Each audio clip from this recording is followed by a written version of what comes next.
सर्दियों का मौसम चल रहा था। एक दिन बहुत ही ज्यादा ठंड पड़ जाती है। अरे बाप रे, आज तो बहुत ही ज्यादा ठंड है। मुझे कुछ तो करना पड़ेगा।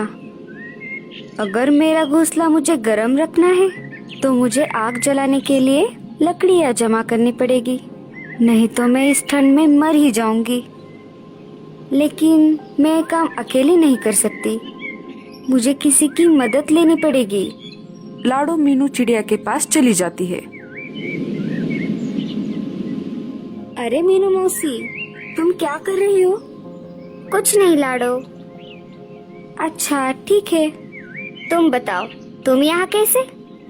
अरे कुछ नहीं, अभी ठंड का मौसम चल रहा है ना। मैं सोच रही थी कि हमें हमारे घोंसले गर्म रखने के लिए आग जलानी होगी और उसके लिए हमें लकड़ियाँ इकट्ठा करनी होगी। हाँ हाँ, बात तो सही है। आज घूंगा मौसी मुझसे मिलने आई थी। वो कह रही थी कि ठंड के साथ बर्फबारी भी होने वाली है। मेरे तो ठंड की वजह से अभी से हाथ पैर कांप रहे हैं। तो बताओ, कब जाना है लकड़ियाँ लेने को? अभी शाम हो गई है। हम सुबह घर का सारा काम निपटा के फिर चले जाएंगे। हाँ हाँ, कल सुबह जाएंगे। अगले दिन सुबह मीनू और लाडो लकड़ियाँ जमा करने के लिए निकल पड़ती है। उड़ते उड़ते उन्हें रास्ते में कालू कौवा धूप सेकते हुए उन्हें दिखाई देता है। मीनू लाडो चिड़िया से कहती है, देख लाडो, ये आलसी कौवा कैसे मजे में धूप सेक रहा है। जाने दो ना मौसी, हमें क्या करना है? हमें बहुत काम है, हमें चलना चाहिए। नहीं लाडो, ये आलसी कौवा ऐसे मजे में सुबह सुबह धूप सेक रहा है, ये मुझसे नहीं देखा जा रहा। तुम देखो मैं इसे कैसे काम पे लगाती हूँ। लाडो और मीनू कौवे के पास रुक जाते हैं। मीनू मौसी, रहने दो ना, क्यों बेचारे को परेशान कर रही हो? बेचारा? और ये एक नंबर का आलसी और कामचोर है। इतना बोलकर मीनू कालू कौवे के पास चली जाती है। अरे कालू कौवे, तुझे कुछ शर्म वरम है कि नहीं? ऐसे दिन भर बिना काम किए कैसे बैठ सकते हो तुम? तुम्हारे हाथ पांव दर्द नहीं करते? कालू कौवा मीनू मौसी की बात को सुनकर अनसुना कर देता है। अरे तू चुप क्यों है? कुछ तो बोल। क्या आलस की वजह से तुझे सुनाई भी नहीं दे रहा? क्या मीनू मौसी, मैं तो यहाँ शांति से बैठा हूँ। क्या आपको मेरी वजह से कोई तकलीफ हो रही है? अगर आप चाहे तो मैं यहाँ से उठकर कहीं दूर चला जाता हूँ। अरे आलसी कौवे, मुझे मालूम है तू कितना कामचोर है, और वैसे भी तुझे कुछ और आता भी नहीं, और दिन भर बस आराम से सोता रहता है तू। नहीं नहीं मीनू मौसी, मैं कामचोर नहीं हूँ, मैं कुछ भी काम कर सकता हूँ। अच्छा ऐसी बात है, तो चल मेरे साथ। मैं और लाडो घोंसले गर्म रखने के लिए लकड़ियाँ जमा करने के लिए जंगल में जा रहे हैं। तू भी चल हमारे साथ। कालू एक भोला कौवा था। वो मीनू मौसी की बातों में आ गया और चल पड़ा उनके साथ। हाँ हाँ चलो, मैं तैयार हूँ। देख ले, तू अभी हाँ बोल रहा है, बीच में काम छोड़कर कहीं भाग तो नहीं जाएगा?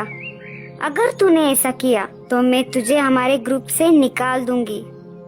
तो बैठे रहना रात में ठंड में ठिठुरते हुए। नहीं नहीं मौसी, मैं आ रहा हूँ ना तुम्हारे साथ।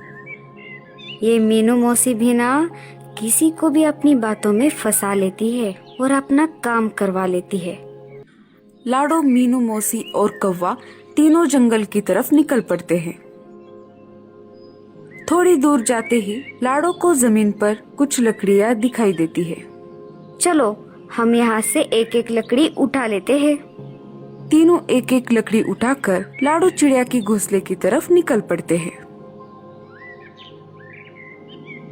तीनों लाडो चिड़िया के घोंसले के पास आ जाते हैं। तभी मीनू चिड़िया लाडो से कहती है, लाडो, तुम्हारा घोंसला तो बहुत छोटा है।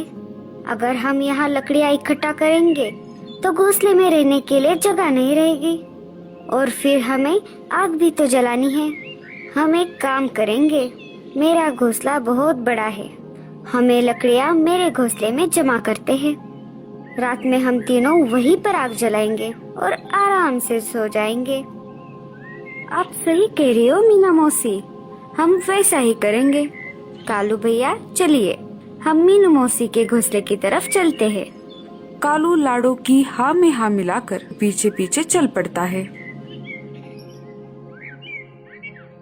तीनों मिलकर लकड़ियाँ मौसी के घोंसले में रख देते हैं।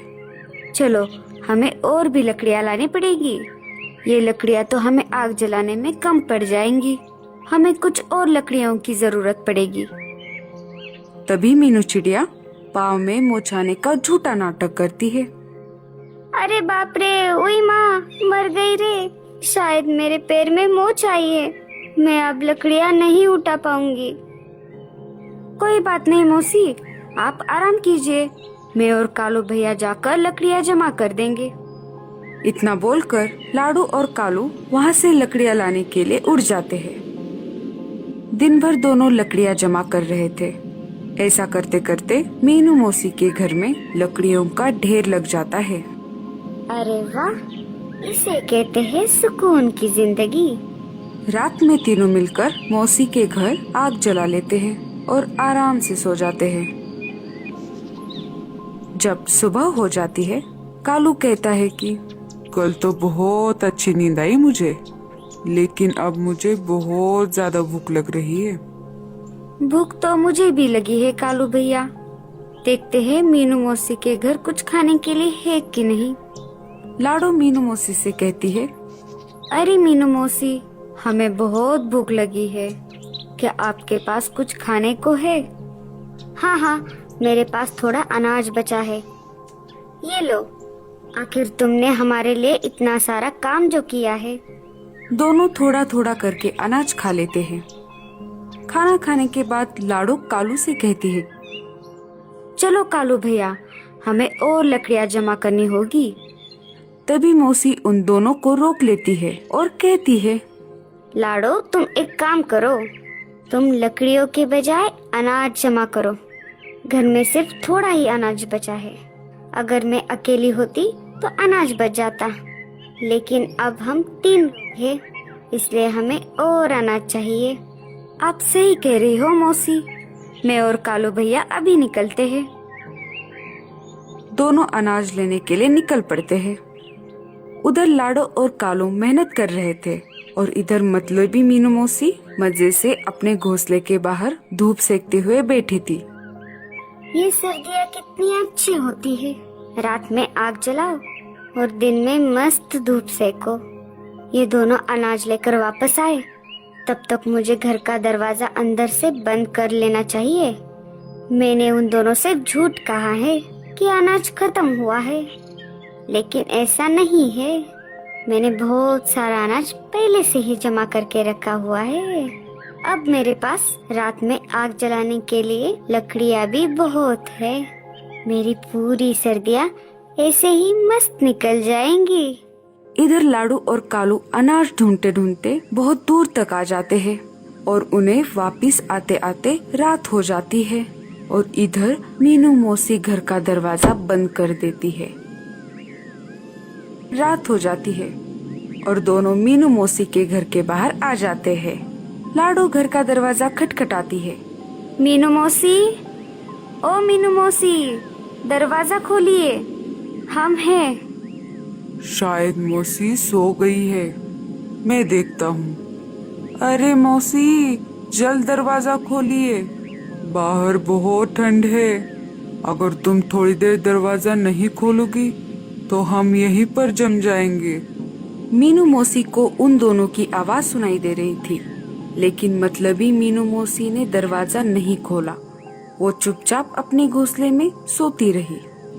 कालू भैया, शायद मीनू मौसी सो गई है, चलो हम मेरे घोंसले में चलते हैं। मेरे घोंसले में थोड़ी लकड़ियाँ पड़ी है, हम आज रात वही लकड़ियाँ जलाकर सो जाएंगे। हाँ हाँ, चलो चलो। थोड़ी देर बाद मीनू खिड़की से झांक कर देखती है। मुझे लगता है शायद वो दोनों चले गए होंगे। मैं अब अकेले ही आग जला देती हूँ। मीनू मौसी आग जला देती है। अरे बाप रे, आज तो बहुत ही ज्यादा ठंड है। मुझे और ज्यादा लकड़ियाँ जलानी पड़ेगी। मेरे पास तो बहुत ज्यादा लकड़ियाँ हैं। मीनू मौसी लकड़ियों के ढेर को खींचने लगती है। तभी लकड़ियों का ढेर खिसक कर आग में आ जाता है और वो लकड़ियाँ भी आग पकड़ लेती है। अरे ये क्या हो गया? कोई मुझे बचाओ। लाडो, कालू, कहाँ हो तुम दोनों? अरे कालू भैया, ये तो मौसी की आवाज लग रही है। मुझे लगता है वो मुसीबत में है। हमें जाकर देखना होगा। जैसे ही वो दोनों मौसी के घोंसले के बाहर आ जाते हैं तो देखते हैं कि घोंसले की चारों तरफ आग लगी होती है। कालू हिम्मत और बहादुरी से दरवाजा तोड़ देता है और मौसी को आग से बाहर निकाल लेता है। मौसी के पंखों को आग लग चुकी होती है। तभी कालू कौवा मीनू मौसी को पास वाले तालाब में छोड़ देता है। मौसी की जान बच जाती है। मौसी पानी से बाहर आ जाती है और कालू कौवे को कहती है, मुझे माफ कर दो। मैं मतलबी हो गई थी। पाँव में मोच आई है। ये मैंने झूठ कहा आप दोनों से और सारा काम तुम दोनों से करवाया। तुम्हारे आने से पहले ही दरवाजा भी बंद कर दिया। लेकिन मुझे मेरी लालच की सजा मिल गई और मेरा ये एक पंख भी जल गया। मीनू मौसी को अपनी गलती की सजा मिल चुकी थी। तो दोस्तों, आपको ये कहानी